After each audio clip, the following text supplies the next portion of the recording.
أعوذ بالله من الشيطان الرجيم. بسم الله الرحمن الرحيم. لقد كان لكم في رسول الله أسوة حسنة لمن كان يرجو الله واليوم الآخر وذكر الله كثيرا. نحمده ونصلي على رسوله الكريم أما بعد فأعوذ بالله من الشيطان الرجيم من همزه ونفخه ونفثه والذين هم لأماناتهم وعهدهم راعون۔ معزز حاضرین، پیارے نبی صلی اللہ علیہ وسلم کی سنہری وصیتیں۔ آج کے درس میں انشاءاللہ العظیم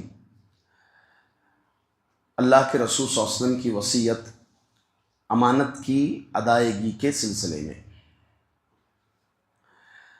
اللہ کے رسول صلی اللہ علیہ وسلم کی آخری وصیتوں میں سے یہ بھی ایک وصیت ہے کہ آپ صلی اللہ علیہ وسلم اپنی امت کو حکم دیے کہ وہ امانت کو ان کے حقداروں تک لوٹا دیں۔ چنانچہ امام احمد نے نقل فرمایا ہے کہ صحابی رسول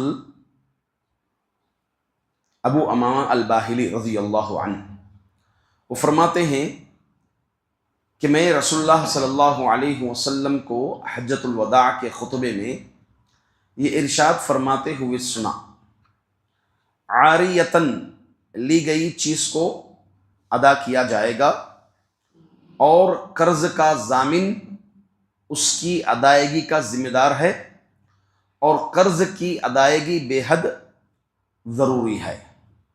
ایک اور روایت جس کو امام احمد، ترمذی، بیہقی اور امام طبرانی رحمہ اللہ علیہ نے نقل فرمایا ہے کہ فرماتے ہیں صحابہ رسول، میں ایام تشریق کے درمیان والے دن یعنی ذی الحج کو 11 ذی الحجہ کو رسول اکرم صلی اللہ علیہ وسلم کی اونٹنی کی لگام پکڑے ہوئے تھا، لوگوں کو ان سے پیچھے ہٹا رہا تھا، تو آپ صلی اللہ علیہ وسلم نے ارشاد فرمایا کہ اے لوگوں، پھر آپ صلی اللہ علیہ وسلم ایک مؤثر خطبہ دیا اور اسی نے ذکر فرمایا کہ میں تمہیں اس بات کی وصیت کر رہا ہوں، یا پھر یہ بات میں ذکر کر رہا ہوں کہ خبردار، جس کے پاس کوئی امانت ہو تو وہ اسے اس کے مالک کے حوالے کر دے۔ حاضرین، امانت کے سلسلے میں وصیت تو آپ نے سنی۔ سوال یہ ہے کہ امانت کس کو کہتے ہیں؟ امانت کا مفہوم بہت وسیع ہے، مگر ہم امانت صرف ایک مختصر چیز کو جانتے یہ ہیں کہ آدمی کسی کے پاس کوئی سامان، کوئی چیز، کوئی پیسہ رکھے اور اس کو قرض کے طور پر دے، یا پھر اس کے پاس بطور ضمانت اس کے پاس رکھے اور وہ اس کو وقت پر نہ دے، یا پھر وہ دے دے اس کو امانت داری، اگر وقت پر نہ دیتا ہے یا پھر اس کو نہیں لوٹاتا ہے تو خیانت، یہ بھی امانت داری ہے۔ مگر امانت کا مفہوم بہت وسیع ہے۔ امانت داری اللہ کے حقوق کی امانت داری ہے۔ نماز اس کے وقت پر پڑھنا، یہ بھی نماز کی امانت ہے۔ زکوٰۃ اس کے مستحقین تک ادا کرنا، یہ زکوٰۃ کی امانت ہے۔ اور اسی طرح اولاد کی ذمہ داری، حقوق العباد میں اولاد کی ذمہ داری، ان کی تربیت کرنا، انہیں تعلیم دینا، ہاں یہ بھی امانت ہے۔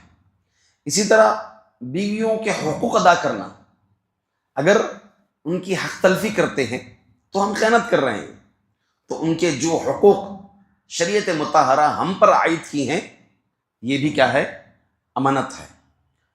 ہر حقدار کو اس کا حق عطا کرنا جو ہم پر عائد ہے، ہم پر واجب ہے، شریعت ہم کو سونپی ہے، اس کو ادا کرنا، اس کو عطا کرنا بھی کیا ہے؟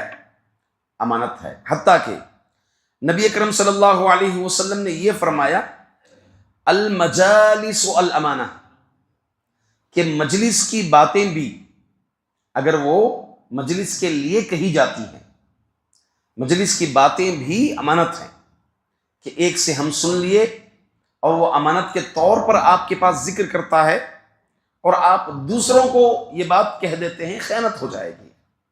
اسی طرح یا پھر دینی مجلس ہے، ایک بات مجلس میں کہی گئی تو آپ اس بات کو لے لیے، تو آپ کی یہ امانت داری، یہ ذمہ داری بنتی ہے کہ آپ اس کو دوسروں تک امانت داری کے ساتھ پہنچایا جائے، جیسا کہ اللہ کے رسول صلی اللہ علیہ وسلم شریعت ہم تک پہنچائے، صحابہ اکرام رضوان اللہ علیہ اجمعین ہم تک اس شریعت کو پہنچائے، اس میں کسی بھی طرح کی خیانت داری نہیں کی ہے۔ اسی طرح اللہ کے رسول صلی اللہ علیہ وسلم ایک روایت میں یہ بھی کہا کہ مشورہ بھی امانت ہے، مشورہ بھی امانت ہے۔ آپ کے پاس کوئی آدمی مشورے کے لیے آتا ہے، صحیح مشورہ اس کو دینا بھی امانت ہے، یا پھر وہ مشورہ آپ کے حد تک رکھتا ہے اور آپ اس کو نہ پھیلائے، اس کے اس بات کو، اس کے اس راز کو دوسروں تک نہ پھیلانا بھی امانت ہے، اور پھیلانا کیا ہو جائے گا؟ خیانت ہے۔ اس سے بڑھ کر عہدہ و منصب، یہی آیت قرآن کریم میں فرمایا اللہ نے والذین هم لاماناتہم وعہدہم راعون۔ اللہ تعالیٰ مومن اہل ایمان کے صفات بیان کرتے ہوئے یہ کہا قد افلح المؤمنون، وہ مومن کامیاب ہو گئے، صفات ذکر کرتے ہوئے فرمایا والذین هم لاماناتہم وعہدہم راعون، جو اپنی امانتوں کو، ان پر جو حقوق ہیں، امانتیں ہیں، اس کو اور ذمہ داریاں جو ہیں اس کو بھی ادا کرنا کیا ہے؟ امانت ہے۔ یہ اہل ایمان کی صفات ہے۔ عہدہ و منصب، ذمہ داری، ہم کسی مسجد کے ذمہ دار ہیں، اس کی ذمہ داری ادا کرنا امانت ہے۔ کسی منصب پر حاکم ہے، کسی گلی کے مالک ہیں، کسی محلے کے ذمہ دار ہیں، یا پھر حکومتی لیول سے لے کر کے نیچے لیول تک بھی، ہاں، اس امانت کو، اس ذمہ داری کو نبھانا بھی امانت ہے۔ آپ ایک استاد ہیں، ایک ٹیچر ہیں، آپ کو ذمہ داری دی گئی ہے کہ یہ چیز بچوں کو پڑھانا ہے، اور آپ کا وقت متعین کیا گیا ہے کہ یہ وقت میں آپ کو حاضر رہنا ہے اپنے کام پر، اور اس وقت آپ کو جانا ہے۔ آپ اگر تاخیر سے آتے ہیں تو یہ بھی خیانت ہے۔ اپنے کام میں اگر آپ تاخیر سے پہنچتے ہیں، جان بوجھ کر کے وقت ضائع کرتے ہیں ٹیچنگ میں، تدریس میں، تو یہ بھی کیا ہے؟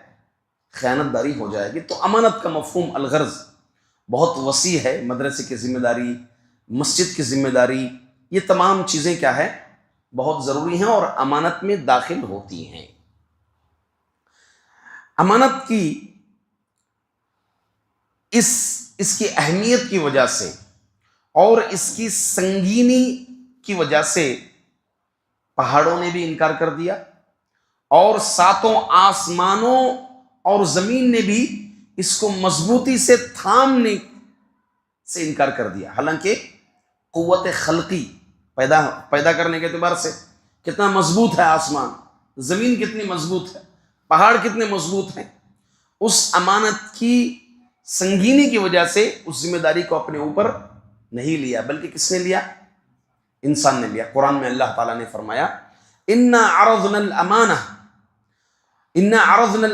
عَلَى السَّمَاوَاتِ، ہم نے اس امانت کو آسمان پر پیش کیا، وَالْأَرْضِ وَالْجِبَالِ، زمین پر پیش کیا، پہاڑوں پر پیش کیا، فَأَبَيْنَا أَن يَحْمِلْنَهَا، ان سبوں نے انکار کر دیا کہ اس امانت کی ذمہ داری کو اٹھائے۔ وَحَمَلَهَا الْإِنسَانِ، انسان نے اٹھا لیا۔ إِنَّهُ كَانَ ظَلُومًا جَهُولًا، انسان بڑا ظالم اور جاہل ہے۔ تو یہاں پر اللہ تعالیٰ انسان کو امانت داری اٹھانے کی وجہ سے ظالم اور جاہل نہیں کہا۔ ہاں، یہ انسان نے اس امانت کو اٹھا لیا تو کیا انسان ظالم ہے، جاہل ہے؟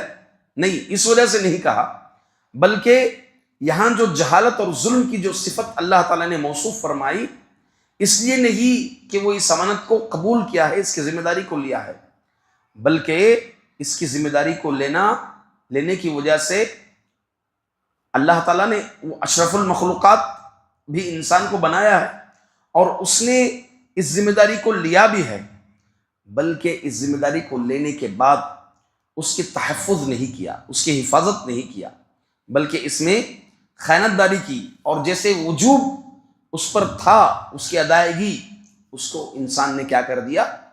ترک کر دیا، چھوڑ دیا۔ اس لیے اللہ نے کہا انہ کان ظلوما جہولا، یعنی اس امانت کی ذمہ داری کو صحیح سے نہیں نبھایا، تو اس وجہ سے اللہ رب العزت نے کیا فرمایا؟ انہ کان ظلوما جہولا۔ اللہ کے رسول صلی اللہ علیہ وسلم نے فرمایا، جس کو امام البانی نے صحیح قرار دیا ہے اور بعض محدثین نے اس حدیث کو ضعیف قرار دیا ہے، مگر دوسرے مفہوم کی اس طرح کی احادیث کو دیگر محدث نے صحیح قرار دیا ہے۔ اول ما تفقدون من دینکم الامانہ، کہ تمہارے دین سے سب سے پہلی چیز جو فقد اٹھا لی جائے گی، ختم ہو جائے گی، وہ کیا ہے؟ امانت ہے۔ نبی اکرم صلی اللہ علیہ وسلم نے فرمایا۔ کیسے؟ اس حدیث کو ہم یہاں بھی سمجھ سکتے ہیں، متفق علیہ کی روایت ہے، حذیفہ بن یمان رضی اللہ عنہ راوی حدیث ہیں، انہیں ہم صاحب السر رسول اللہ صلی اللہ علیہ وسلم کہ اللہ کے رسول صلی اللہ علیہ وسلم کے رازدان صحابی تھے، ان کے متعلق آتا ہے کان الناس یسألون عن الخیر وکنت اسألہ عن الشر، کہ لوگ اللہ کے رسول صلی اللہ علیہ وسلم سے خیر کے بارے میں، اچھی چیزوں کے بارے میں پوچھتے تھے، نیکیوں کے بارے میں پوچھتے تھے، اور میں شر کے متعلق پوچھتا تھا۔ کیوں؟ مخافتاً، اس ڈر سے کہ کہیں میں اس میں لاحق نہ ہو جاؤں، اس لیے میں شر کے بارے میں جانتا تھا۔ الغرض، حذیفہ بن یمان رضی اللہ عنہ اس حدیث کو بیان کرتے ہیں کہ آپ نے فرمایا کہ اللہ کے رسول صلی اللہ علیہ وسلم ہمیں خبر دی تھی دو باتوں کی، اور ایک چیز کو تو میں نے دیکھ لیا مگر دوسری چیز کو میں نے اب تک نہیں دیکھا ہے۔ دو چیزیں خبر دی، ایک چیز کو میں نے دیکھ لیا اور دوسری چیز کو اب تک نہیں دیکھی۔ کیا ہے؟ وضاحت کرتے ہیں۔ آپ صلی اللہ علیہ وسلم نے بتایا تھا کہ امانت لوگوں کے دلوں میں گہرائی سے اتر جائے گی، ان کے دلوں میں راسخ ہو جائے گی، اور وہ لوگ قرآن و سنت کا علم حاصل کریں گے اور اسی پر عمل پیرا ہوں گے۔ یہ چیز میں نے دیکھ لی، یہ چیز میں نے صحابہ کے عہد میں دیکھ لی، میں نے یہ چیز۔ اب جو دوسری چیز میں نے ابھی تک نہیں دیکھی وہ یہ دوسری بات، ہمیں اس کے اٹھائے جانے کے بارے میں اللہ کے رسول صلی اللہ علیہ وسلم نے فرمایا کہ یہ امانت اٹھا لی جائے گی۔ اب وہ دور صحابہ کا دور تھا، اللہ اکبر، خیر الناسی قرنی، بہترین زمانہ قرن میرا قرن ہے، میرا زمانہ ہے، مگر یہ جو اٹھا لی گئی اس چیز کو میں نے نہیں دیکھا۔ اللہ کے رسول صلی اللہ علیہ وسلم نے کیا فرمایا کہ آدمی کو ایک اونگ آئے گی، اس کے دل میں سے امانت کو قبض کر لیا جائے گا۔ اللہ کے رسول صلی اللہ علیہ وسلم نے مثال دی، جیسے آپ صلی اللہ علیہ وسلم نے فرمایا دہکتے ہوئے انگارہ، ایک دہکتا ہوا انگارہ اگر پیر پر پڑ جائے تو کیا ہوگا؟ کیا اثر چھوڑے گا؟ وہ آبلا آ جائے گا، اور وہ بڑا سائز کا بھی ہو سکتا ہے۔ اب اس میں صرف آبلا نظر آئے گا، مگر اندر سے اس کو دیکھا جائے تو کیا ہوگا؟ صرف گندا پانی ہی نکلے گا۔ تو ویسے ہی لوگوں سے امانت اٹھا لی جائے گی، بس لوگوں کے دلوں میں کیا ہوگی؟ شر ہوگا۔ رات میں سوئے گا، اس کے دل سے امانت قبض ہو جائے گی، اور وہ انسان کیا ہو جائے گا؟ خیانت والا ہو جائے گا۔ پھر اللہ کے رسول صلی اللہ علیہ وسلم نے فرمایا فلاں قبیلے میں، پھر لوگ کہیں گے، یعنی امانت نام کی چیز ختم ہو جائے گی۔ اب یہ امانت کے متعلق بس کہا جائے گا کہ فلاں قبیلے میں ایک امانت دار آدمی ہے، فلاں قبیلے میں ایک امانت دار آدمی ہے، وہ لوگوں کو ان کی امانتیں عطا فرما دیتا ہے، کتنا صابر ہے، کتنا امانت دار ہے، حالانکہ اس کے دل میں رائے کے دانے کے برابر بھی ایمان نہیں ہوگا۔ اللہ اکبر۔ یہ زمانے کے احوال، جو امانت ختم ہو جائے گی، اور امانت جس کو ہم موصوف کریں گے کہ امانت دار ہے، فلاں ہے، اس کے دل میں رائے کے دانے کے برابر بھی ایمان نہیں ہوگا۔ نبی کریم صلی اللہ علیہ وسلم نے فرمایا، بڑی پیشن گوئی ہے یہ، اور آج ہم اپنے معاشرے میں ان چیزوں کو دیکھ رہے ہیں۔ امانت داری نام کی چیز کہیں بھی ہم نہیں پاتے، لین دین لوگوں کے، تجارتیں لوگوں کے، امانتوں میں خیانتیں لوگوں کی۔ اللہ اللہ اللہ رحم فرمانا۔ یہی پیشن گوئی نبی اکرم صلی اللہ علیہ وسلم نے فرمائی۔ عمران بن حسین رضی اللہ عنہ راوی ہیں، خیر امتی قرنی، بہترین زمانہ، بہترین امت میرے زمانے کی امت ہے۔ کون؟ صحابہ۔ ثم الذین یلونہم ثم الذین یلونہم، پھر اس کے بعد کا قال عمران رضی اللہ عنہ نے کہا فلا ادری اذکر بعد قرنہ، قرنین او ثلاثا. مجھے نہیں معلوم کہ اللہ کے رسول اپنے زمانے کے بعد 2 قرن کا ذکر کیا یا 3 کا. 2 اگر ہوں تو تابعین تبع تابعین، اگر 3 ہوگا تبع اتباع تابعین. تو یہ چیز مجھے نہیں معلوم ہے، میں اس میں تھوڑا کنفیوز ہوں. پھر اللہ کے رسول صلی اللہ علیہ وسلم نے فرمایا ثم ان بعدکم قوما، پھر اس کے بعد ایسی قوم آئے گی یشہدون ولا یستشہدون، وہ گواہی دیں گی مگر ان کی گواہی ایکسپٹ نہیں ہوگی، گواہی دیں گے ان سے طلب بھی نہیں کی جائے گی. وَيَخُونُونَ وَلَا يُؤْتَمَنُونَ، خیانت کریں گے، امانت سے کام نہیں لیں گے. وَيَنْظُرُونَ وَلَا يُوفُونَ، نظریں مانیں گی مگر ان نظروں کو پورا نہیں کریں گی. وَيَظْهَرُ فِيهِمُ السِّنُّ، فرمایا ان میں موٹاپا ظاہر ہو جائے گا، واضح ہو جائے گا. الغرض اس میں جو محل شاہد ہے وہ یہ کہ وہ خیانت کریں گے، امانت داری سے کام نہیں لیں گے. جبکہ نبی اکرم صلی اللہ علیہ وسلم کے متعلق اللہ کے رسول صلی اللہ علیہ وسلم نے کیا فرمایا سورہ شعراء کے اندر؟ انی لکم رسول امین، تمہارے درمیان کون ہے؟ امانت دار رسول ہے. آپ صلی اللہ علیہ وسلم اپنی نبوت سے قبل کس نام سے جانے جاتے تھے؟ امین کے نام سے، صادق کے نام سے نبی اکرم صلی اللہ علیہ وسلم جانے جاتے تھے. یہی پوچھا، لوگوں سے پوچھا تم مجھے نبوت سے پہلے تم کیسا پاتے تھے؟ کیا میں کبھی جھوٹ بولتا تھا؟ کیا میں خیانت کرتا تھا؟ تو بھلا میں اس دین کے معاملے میں تم سے خیانت کیوں کروں گا؟ تم سے اس دین کے معاملے میں خیانت کیوں کرے گا؟ اور یہ اللہ کا حکم ہے، ان اللہ یأمرکم ان تؤدوا الامانات الی اہلہا، اللہ تمہیں حکم دیتا ہے کہ ان کے حقداروں کو ان کی امانتیں لوٹائیں. اور امانت میں خیانت کرنا منافقوں کا کام ہے. آیت المنافقی ثلاث، منافق کی 3 نشانیاں ہیں. ہاں ایک روایت میں 4 کا بھی ذکر ہے. اس میں سے اللہ کے رسول صلی اللہ علیہ وسلم نے فرمایا اذا اؤتمن خان، جب اس کے پاس امانت رکھی جائے تو خیانت کرتا ہے. نفاق عملی ہے یہ. نفاق کی، منافق کی 2 قسمیں، نفاق اعتقادی یعنی ظاہر مسلمان دل سے کافر، یہ نفاق اعتقادی، اسلام سے نکل جاتا ہے. نفاق عملی، عمل میں منافق، اسلام سے تو خارج نہیں ہوتا مگر یہ کبیرہ گناہ ہے، بڑا گناہ ہے. اور کل قیامت کے دن جو پل صراط پر کام آنے والی چیز ہے اس میں سے امانت داری بھی ہے، کہ ہمیں جو پل صراط پار کرنے میں جو چیز کام آئے گی، حدیث میں آتا ہے کہ ایک طرف صلہ رحمی ہوگی اور دوسری طرف امانت داری ہوگی. یہ امانت داری ہم کو پل صراط پار کروائے گی. اور حقیقت میں ایک مومن، ایک مسلمان کہنے کے بعد اس کے دل میں اس چیز کا احساس ہونا چاہیے، اس امانت کو لوٹانے کا احساس، ذمہ داری، اور اس سلسلے میں کوشش بھی ہونا چاہیے. اللہ کا ساتھ ہوگا، اس کے ساتھ اللہ کا ساتھ ہوگا. بڑا طویل واقعہ اشارہ کرتے ہوئے اپنی بات کو ختم کروں گا. بنو اسرائیل کے متعلق اللہ کے رسول ایک واقعہ بتاتے ہیں کہ ایک آدمی ایک دوسرے بھائی سے جو تالاب کے اس پار رہتا تھا، یہ تالاب کے اس پار رہتا تھا، ندی کے اس پار اور اس پار رہتے تھے، امانت لیا تھا کچھ رقم اور فلاں دن لوٹانے کا وعدہ کیا تھا. تو طے ہو گیا تھا.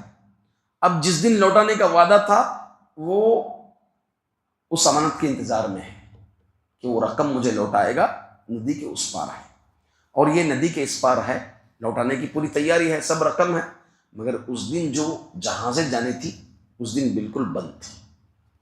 بہت پریشان ہوا. آخرکار دیکھا، سوچا میرا بھائی کتنا انتظار کرتا ہوگا مجھے. آخرکار وہ کیا کیا، ایک درخت کا یہ جڑ وغیرہ تنا نکالا، اس کے اندر چٹی رکھا اور وہ رقم رکھ دیا جو امانت لیا تھا، اس کو اللہ کے نام سے ندی پر پھینک دیا. اتفاقاً وہ پہنچا اس کے پاس. دیکھیں یہ اللہ تعالیٰ کی مدد ہے. پھر اس کو وہ چٹی بھی مل گئی اور وہ لیٹر بھی مل گیا اور وہ امانت بھی مل گئی اس کو. تو جس آدمی کے اندر صرف احساس نہیں، احساس کے ساتھ ساتھ کوشش بھی، کئی لوگ احساس کرتے مگر کوشش نہیں کرتے، یہ غلط ہے. احساس کے ساتھ کوشش بھی ہو تو اللہ تعالیٰ کی مدد اس کے ساتھ ہوتی ہے. ہم اللہ سے دعا کرتے ہیں کہ اللہ تعالیٰ ہم تمام کو امانت دار مسلمان بنائے اور لوگوں کے حقوق عطا کرنے کے اللہ تعالیٰ ہم تمام کو توفیق عطا فرمائے. آمین. والسلام علیکم ورحمۃ اللہ وبرکاتہ.